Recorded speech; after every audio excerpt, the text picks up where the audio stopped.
Pada pertemuan kali ini, kita akan mempelajari tentang gejala alam biotik dan abiotik.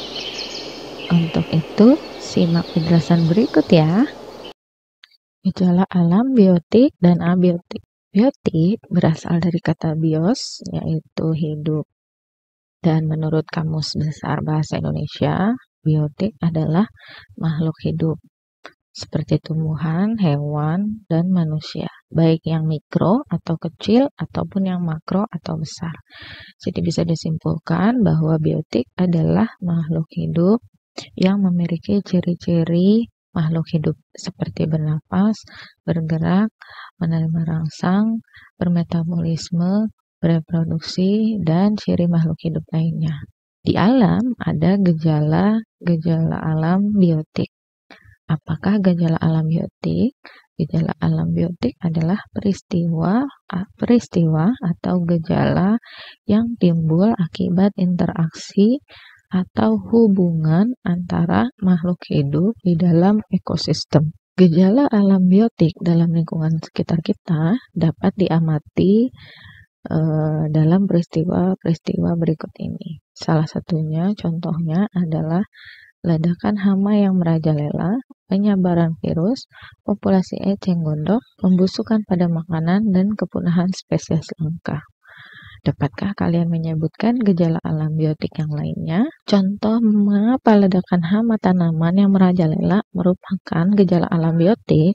Karena hama tanaman yang merupakan penyebab dari peristiwa kerusakan area pertanian sawah atau kebun merupakan makhluk biotik. Sehingga ledakan hama tanaman yang merajalela merupakan gejala alam biotik.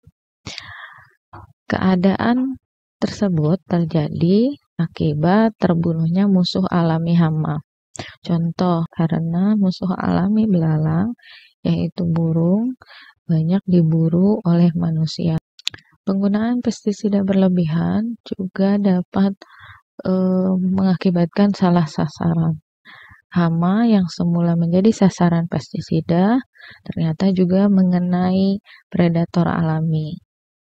Penyebaran virus di bumi umumnya merupakan contoh gejala alam biotik.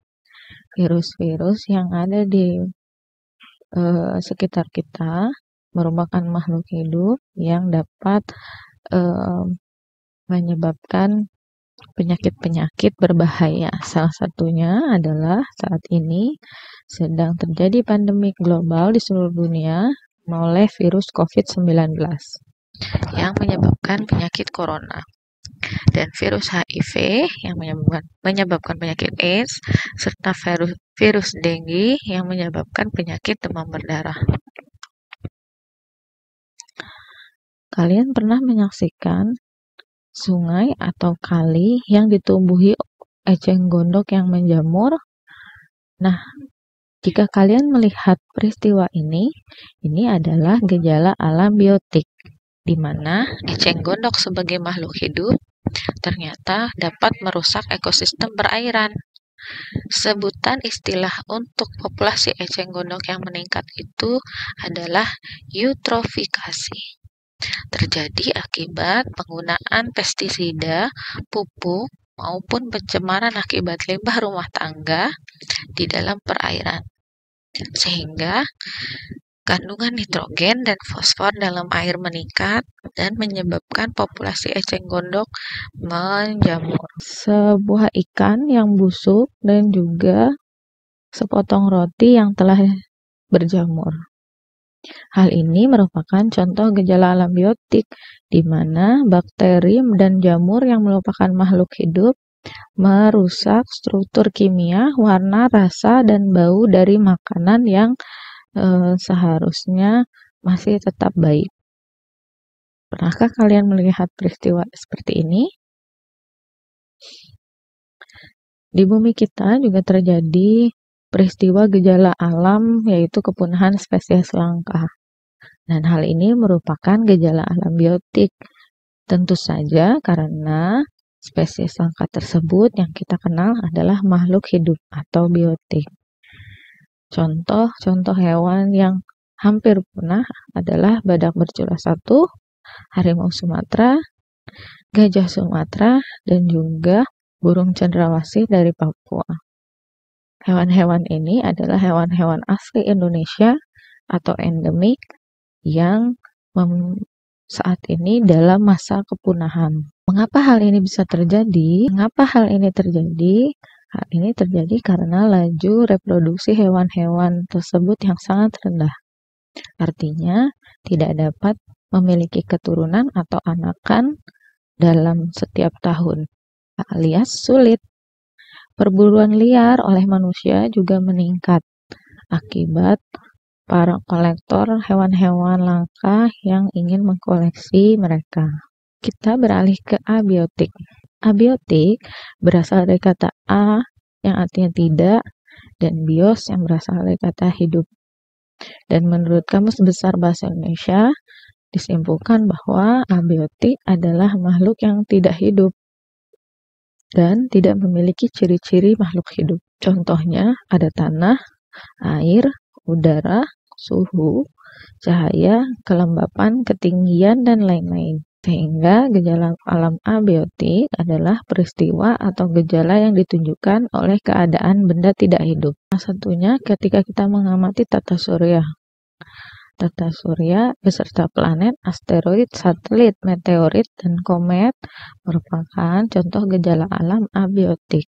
Dan di dalam tata surya banyak sekali peristiwa-peristiwa atau gejala alam abiotik seperti rotasi bumi, yaitu perputaran bumi pada porosnya dari barat ke timur. Sehingga ketika bumi berotasi atau berputar pada porosnya, bumi akan mengalami perbedaan siang dan malam. Bagian bumi yang menghadap matahari akan menjadi siang dan bagian bumi yang membelakangi matahari akan menjadi malam. Selain itu, akibat dari rotasi bumi juga akan menyebabkan perbedaan waktu di bumi. Gerak semu harian matahari, bentuk yang menggelembung pada khatulistiwa dan tepat pada kutub, dan perubahan arah angin. Perbedaan waktu di bumi diakibatkan oleh garis bujur, garis yang membujur dari utara ke selatan. Garis bujur 0 derajat berada di kota London Greenwich. Sedangkan untuk Indonesia, kita memiliki 3 zona waktu, yaitu waktu Indonesia Barat, waktu Indonesia Tengah, dan waktu Indonesia Timur. Masing-masing memiliki garis bujur 105 derajat, 120 derajat, dan 135 derajat. Perbedaannya dari kota Greenwich, London adalah waktu Indonesia Barat berbeda 7 jam. Sehingga jika di Inggris pukul 8 pagi, maka di Jakarta atau Indonesia adalah pukul 3 sore. Begitu seterusnya dengan kota di Pulau Sulawesi, Pulau Papua, dan kota-kota lain di Indonesia. Revolusi bumi juga merupakan gejala alam abiotik yang dapat diamati di tata surya. Revolusi bumi adalah waktu yang diperlukan planet mengitari matahari 1 kali putaran. Dan 1 kali putaran, bumi akan mengelilingi matahari sekitar kurang lebih 365 hari, atau kita sebut sebagai 1 tahun. Gerak semu tahunan matahari, perubahan lamanya siang dan malam, pergantian musim, dan penampakan rasi bintang adalah akibat dari revolusi bumi. Beginilah penampakan bumi yang sedang berevolusi mengelilingi matahari. Bumi akan menunjukkan posisi yang berbeda-beda selama 1 tahun, sehingga akan terjadi perbedaan lamanya siang, malam, maupun musim yang berbeda-beda. Bagian bumi yang menjauhi matahari akan memiliki musim dingin, sedangkan bagian bumi yang mendekati matahari akan memiliki musim panas. Begitu pula sebaliknya. Kalian dapat melihat bagaimana bumi berevolusi pada slide berikut, di mana bumi mengelilingi matahari dan di setiap 3 bulan bumi akan berganti musim. Gerhana matahari juga adalah gejala alam abiotik yang dapat kita amati. Kalian pun mungkin pernah melihat gerhana matahari yang terjadi di Indonesia. Mengapa terjadi gerhana matahari? Itu karena matahari, bulan, dan bumi berada pada satu garis lurus, sehingga cahaya matahari tidak sampai ke bumi akibat terhalang oleh bayangan bulan. Sedangkan gerhana bulan adalah posisi matahari, bumi, dan bulan yang berada pada satu garis lurus. Sehingga orang-orang yang tinggal di belahan bumi ketika malam tiba tidak dapat melihat bulan dengan baik karena terhalang bayangan bumi.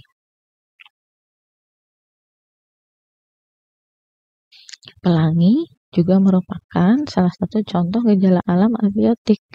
Kita dapat melihat pelangi apabila cahaya matahari yang dibiaskan oleh titik-titik air hujan akan memendarkan warna-warna seperti merah, jingga, kuning, hijau, biru, nila, dan ungu.